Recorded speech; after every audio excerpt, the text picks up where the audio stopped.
Many of you have asked me, Gary, in a slow market, you've talked about pre-sales, but how do I really negotiate? What are the specific things I need to negotiate?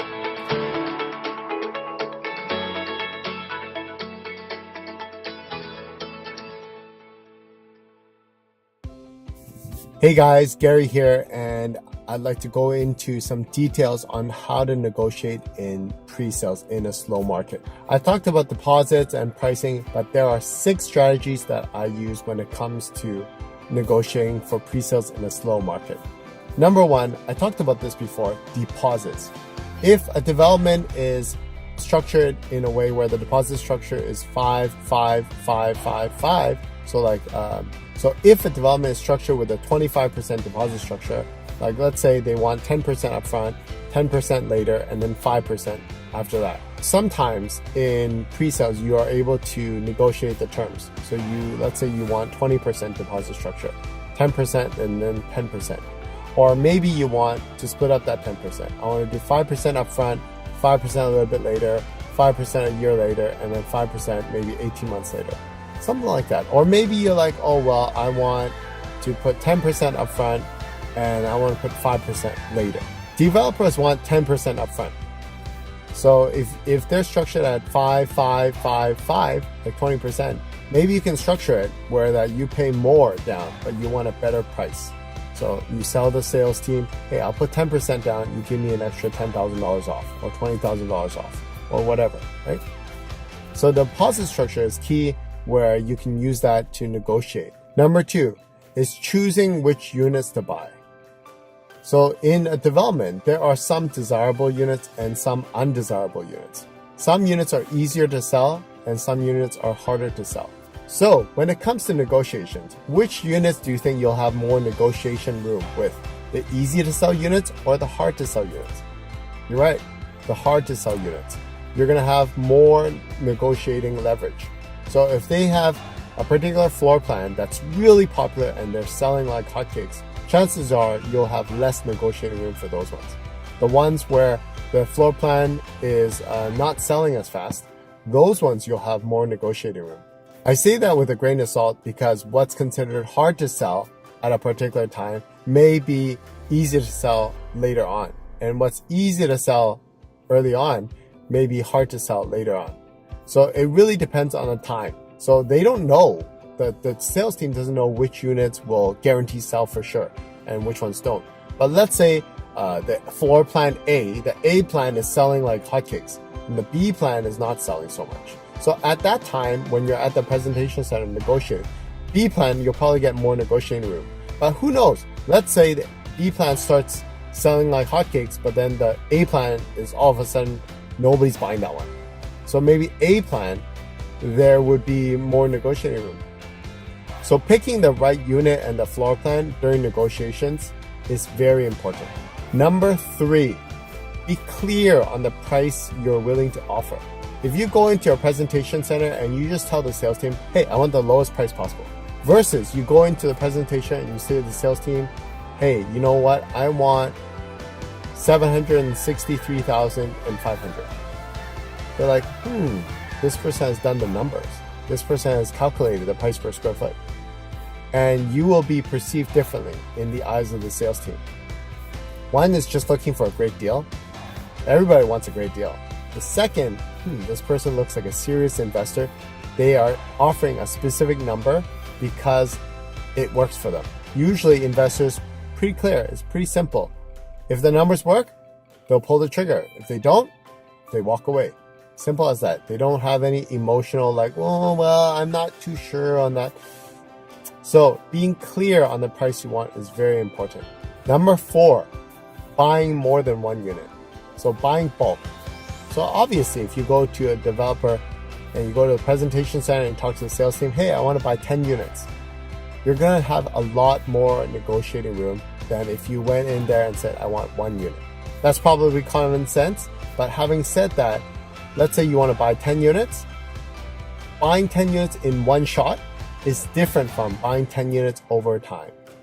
Why? Because buying 10 units at one shot, the developer or the sales team will look at you differently. They'll negotiate a different rate or different price, different terms for you.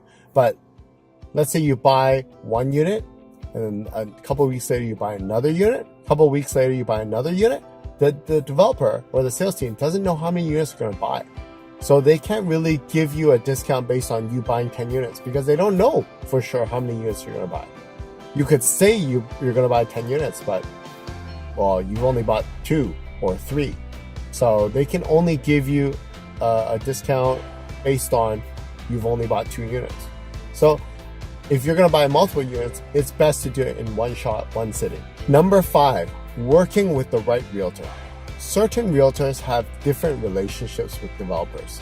If you're like best friends, or if you're close with the developer or close with the sales team, you're perceived differently and they will present you differently to the developer. The sales team will say, hey, you know what, Gary's very solid. He brings in solid buyers to the table, and his buyers don't change their minds, and they're really serious, and Gary has a huge list. We want to be on his good side.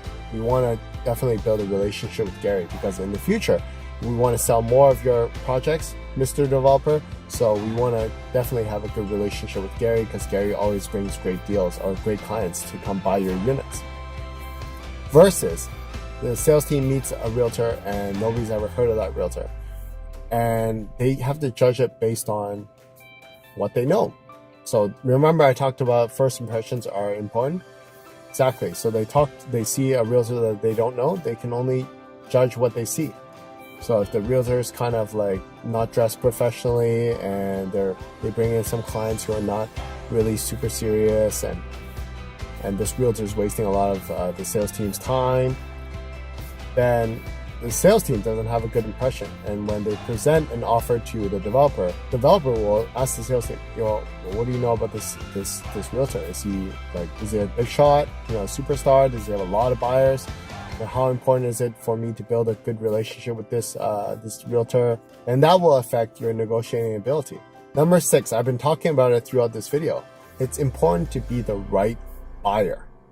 So if you are a buyer that's indecisive and you're a little bit shaky, and you make a decision but you renege on it, you buy a unit and then you rescind on it, and you're taking up a lot of time from the sales team, and you are just asking for this floor plan, that floor plan, this floor plan, that floor plan, you're asking for all these questions and you're not pulling the trigger, then the sales team has a particular impression on you. Chances are not a very positive one. And when it comes to negotiations, the developer will ask the sales team, hey, how's this buyer?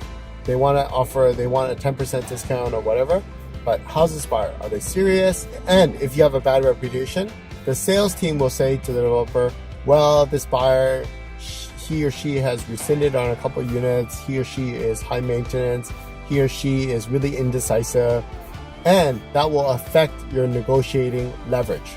So not only do you have to be the right kind of buyer, you have to work with the right realtor, you have to know the price you want to pay for the particular unit, you have to know how many units you're going to buy altogether, you have to know what kind of deposit structure you're going to put down, and you have to know which unit you want to buy, the hard to sell versus the easy to sell. You have to know whether you're buying it for investment or for yourself. So these are the 6 strategies I use when it comes to negotiating, and you have to know all 6. You can't be like, well, let's start with the deposit terms, and then the sales team asks you, well, how many are you going to buy? And you're like, oh, I don't know, well, I'm not too sure. And then all of a sudden you're like, the sales team is asking you, oh, which realtor are you working with? Well, not too sure, I haven't chosen a realtor yet. And if you portray yourself like that, sales team will make a judgment on who you are, what kind of buyer you are, and you will be treated accordingly. So there are VIP clients and there are some not so VIP clients. And we like to say that everyone is treated equal. One buyer coming in buying 50 units versus another buyer coming in and buying 1 unit and taking up everyone's time and being high maintenance, they are going to be treated differently. So I hope you found value in this video, and I hope it answered a lot of your questions. Hey, you've been watching these videos for some time. Subscribe, hit the share button, hit the thumbs up button, hit the notification bell, and I'll see you in the next video.